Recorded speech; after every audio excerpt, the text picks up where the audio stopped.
before we get into the post-match analysis of the match against PSV, we've got breaking news. And that's consisting of Ivan Toney. It's understood that Arsenal is pushing for Ivan Toney on a loan in January. Chelsea are also eyeing him. Let's see what happens. So that was reported by Connor Hum. Now, Ivan Toney in January would be a major statement towards the rest of the league. If we get Ivan Toney in January, this will basically highlight that we mean business this season. It's not just for the summer. It's not just for next season, because most of the time when Arteta speaks, it's like we expect the team to be at certain places at certain time and to be challenging on both fronts in terms of the Premier League and Champions League.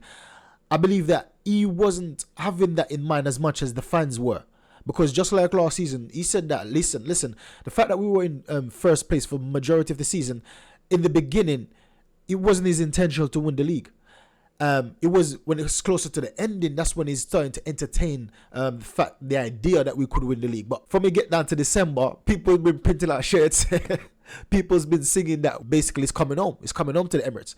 The trophy of the Premier League is coming home.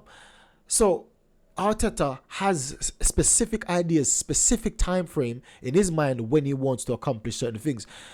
And my even though I said that I want Ivan Toney, I want or Osimhen, or a top quality striker, and these are the only two that's available I can see right now. I don't want Vlahovic. And I keep seeing reports that, listen, it's like more like we're going to get a midfield than a striker. And I'm thinking, okay, Arteta is not basically trying to focus on winning the Champions League. It might be trying to compete with the Prem, but not the Champions League, because we need a striker to be challenging on both fronts. If we get a midfielder, it's cover for the midfield to basically to shore up, to solid up the midfield, to shore up the midfield, that we could potentially win the league. But in order to challenge in the Champions League, we need another striker. And here we go. So Arteta looks like he's flipped that switch now. Or perhaps he had it in mind before. It's just that we didn't have the privilege of knowing that. So Ivan Toney is being linked with Arsenal. And this is what I love to see. If we get Ivan Toney, I'm very, very optimistic about the end of our season. I'm very, very optimistic that we can achieve great things this season in both competition. Now on to the PSV match. Beautiful from Dest. Lastica. Now, if this happens to any player, listen, I don't care if you play for my team, you're gonna be laughed at, you're gonna be scrutinized, you're gonna be the punchline. I don't care if you play for my team, you're gonna be the punchline. There's no way you should be Jakob Kivior. There's no way you should let that ball get through your legs, man. This is mate, you're not going to live this down. When you go in the changing rooms, you know the boys are going to be laughing at him. Anyone that's played football for a team or play on a team level, you know that if you get the nutmeg, it's going to be a joke of the dressing room. Everyone's going to be laughing at you. And look at these guys laughing at the bench. These PSV guys, they're taking liberties. But Kivior, close your legs, mate. Keep your legs closed, lad. You get me? We don't need that. We already draw. We already feel a bit disappointed. Don't be doing that, man. But anyways, the match against PSV, it wasn't, to be fair, it was kind of boring at times, but I kind of enjoyed it a bit, just a bit. I wouldn't say enjoy. I tolerated it a bit, right? So I'm not going to cuss anyone. I'm not going to criticize anyone because it didn't mean much. Actually, I will criticize someone, Arteta. I have to start understand that this isn't Arsene Wenger. This is Mikel Arteta, and he does things different. Because if that was Arsene Wenger, you know that all these three youngsters would have started. But Mikel Arteta, he does things different. You have to appreciate it. But he's not the type of manager to be giving three young players. I said that, listen, these guys are going to be starting in the starting lineup and things like that. But Arteta never does what anyone expected. He always trying to do things different, which I like. But when I want to see youngsters play, I want to see youngsters play. I want to see the youngsters get some valuable experience on the pitch. I don't want to see them going on the plane, then sitting on the bench. And Nwari and Skelly done that in the last Champions League match. They were on the bench, basically as backups. Nah, man, give them a run out. Give them a run out, man. Give them a little bit of experience. But Arteta is a hard ball, right? So this was the lineup anyways that we see. Aaron Ramsdale. I did not expect. Once again, he does things that you wouldn't expect. I'm saying that, listen, he's going to make a statement to say that, listen, Raya's my number one by not starting Ramsdale. What do you know? Ramsdale is number one on the team sheet. Well done. Well, congrats to Ramsdale getting his first Champions League appearance. Proud of you, mate. Cedric Soares, I was so... Oh, gosh. He didn't have a 2-2 of a bad match, but I didn't want to see this guy on the pitch, man. Anyways, let's just move on. I don't even want to talk about him. William Saliba, Gabriel Magalhaes. William Saliba had a bit of poor match today. Yeah, he was a bit poor today, I'm not even going to lie. Not his usual best. Not assured, not strong. Was a bit shaky, but Magalhaes done a few mistakes, but he was still absolutely magnificent in other areas, and we're going to get into some stats on Gabriel Magalhaes. I told you guys, when William Saliba is not performing, you can always rely on Gabriel Magalhaes. He's going to be there to help, give a helping, and even though he made a few errors that could have led to a goal, but we're going to ignore that because he didn't, and he in other areas he done pretty well. Jakub Kiwior, close your legs, lad. I'm not even going to talk about it, just keep your legs closed, lad. Jorginho had a 7.3, didn't do much, didn't do anything special, kept recycling the ball. It was just dead. The midfield was so dead. Mohamed Elneny, I didn't even want to see him on the pitch either, man. This is what I'm saying. I believe that one area would have done a better job. Man, I don't want to see these guys playing together. I don't want to see Jorginho and Elneny. It was so boring, the midfield. And Kai Havertz plays different. Kai Havertz got a 6.1 rating. I think he was better than that. Kai Havertz was one of the best players on the pitch for us. The way he held up the ball, it was strong. It was making avenue. It was creating lanes, passing lanes for the other players. It was creating options. It was okay for me. He didn't do anything wrong. He done a few things right. So he deserved at least a 7 or a high 6 for me, but not a low 6. Nah, he doesn't deserve that. But yeah, I don't want to see Jorginho and Elneny play together. Right now I'm scarred. This match has scarred me by us playing 2 number 6 or 2 defensive midfield together, or 2 centre mids, whatever you call these guys. First of all, they're slow, they're not technical. I don't want to see these guys both together playing in my midfield. No way. There was nothing, absolutely nothing. They can't get back to defend. They can't attack. All they do is just pass from right to left. Now Jorginho has a bit more, but when he plays with Elneny, it's like, man, you see his worst, you see his frailties, you see his deficiencies when he plays with Elneny. So nah, man, I don't want to see this again. I will understand if we see Rice and Partey together. At least Partey can attack, he can give good crosses, he's very tricky, he's very flary.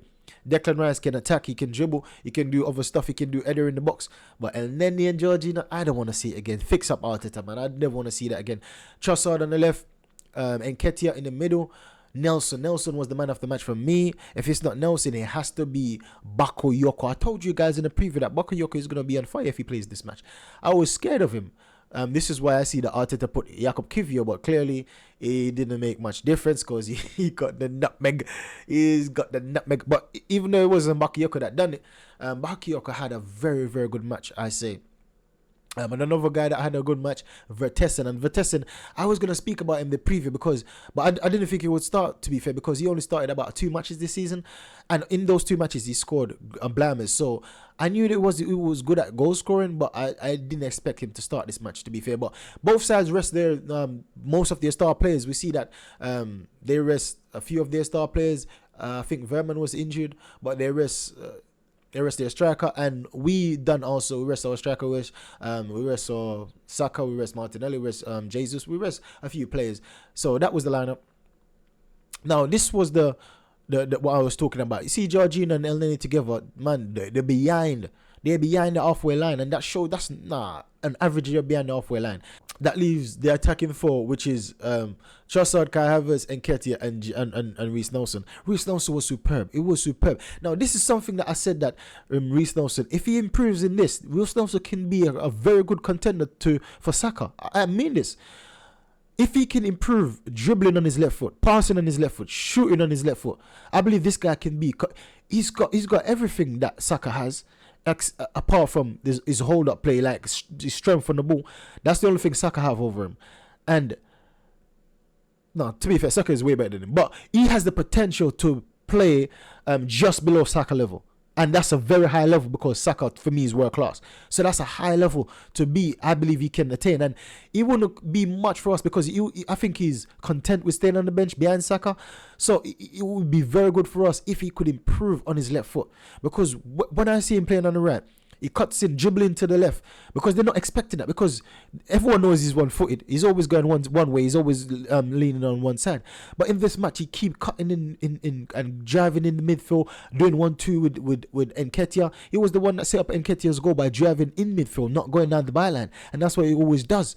If he drifts in midfield, he's when he's playing from the left to drift in on his right. But in this match, he drifts in on his left side, which is his left foot side, which I enjoy that from Reiss Nelson. Sometimes I even see him switching wings. He just and he came deep. For me, this was a very, very mature performance from Reiss Nelson. I've never seen him play this mature in all his Premier League, in all his Arsenal matches. Never. This was mature. It looks like he was one of the main guys in the team, like one of the experienced leaders in the team. That's how he performed. He kept on going, dropping in midfield, asking for the ball from the centre backs. I'm saying this is the same thing Odegaard does, or Declan Rice, or these players that's confidence are more assured on the ball, or even Saka. I've never seen Reiss Nelson play like this, so I was very happy. If there's one thing I'm happy about this match, is Reiss Nelson's performance. Hopefully, it can be this commanding, this demanding in the Premier League as well. So I told you about Gabriel Magalhaes' performance. These are the stats now. With clearances, he has 10 clearances. So that shows you that, man, these guys were heavily in our box. They were on us. He had 110 touches. I'm not sure if that's magnificent or not, because if he has 110 touches in the match for a centre back, that shows you that the ball was mostly in our area. So I would say that's magnificent. I would say our team should have been more attacking. So this is what I would say now. We need to see these Gabriel Magalhaes having less of the ball, right? We need to see Gabriel Magalhaes having less of the ball to say that we are playing better, because if he has less of the ball, that means we're attacking more. And then when it comes down to passing, he had 96 passes and having 90 successful. That's a 94%. Now, his passes are absolutely brilliant. It was brilliant tonight. But once again, he shouldn't have had the ball so many times. Gabriel, this is a centre-back. Why is the centre-back having the ball and passing the ball 90 times, 94 times? Once again, I understand that, yes, it's an away match and we play different than how we would play at home. It's Champions League away match, so perhaps that's another additional difficulty playing away. Now, when you come on to the top 5 players in the matches, we see Bakayoko again. But forget about him. We're talking about Arsenal right now. You see Reiss Nelson having 6 tackles. 6 tackles. I told you this guy, he was on fire tonight. He was on fire. He was my highlight of the night, if you would like to say. It was the highlight of the night. Reiss Nelson, absolutely magnificent. He had 44 passes, 42 being completed at a 95%, and he had 16 duels. Whatever I said, any player in our team having 16 duels, mark that guy. He's going to be the man of the match. He's going to be the best player for the team. And Reiss Nelson was having more duels and being more successful at those duels than anyone else on our team or even on the pitch. So he was in 16 duels, winning 12 of them. Magnificent. And we see Gabriel Magalhaes, we spoke about his passes already. But when it comes down to his duels, 5 duels for 1. Solid.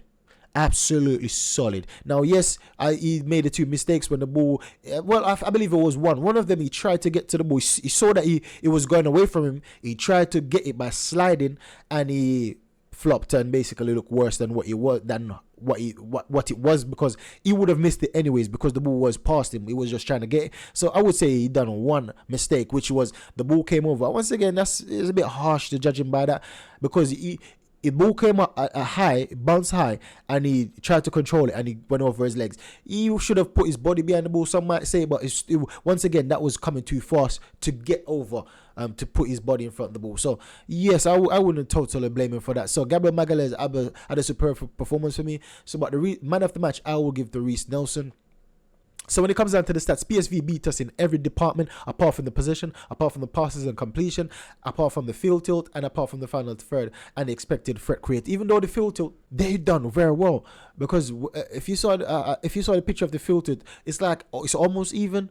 Basically, 44 to 55, telling you that it's almost even, anyways. But PSV dominated everything else, and this was just a professional away performance for me. This is how I see it. It didn't mean much. This is why I wanted to see youngsters get some minutes, get some time. But My highlight of the night, Reece Nelson had a superb match, and then I see us getting a loan, Ivan Toney loan. Now the loan, I forgot to say that the loan it could potentially be the same thing as David Raya. Could be because of financial fair play. Why we're starting to get him on a loan, then potentially sign him permanently in the season, in the summer. So hopefully, we can get Ivan Toney. That's the video, guys. Make sure you like, subscribe, and share. Make sure to leave your comments. Make sure to help me on my journey to 1,000 subs. Goodbye.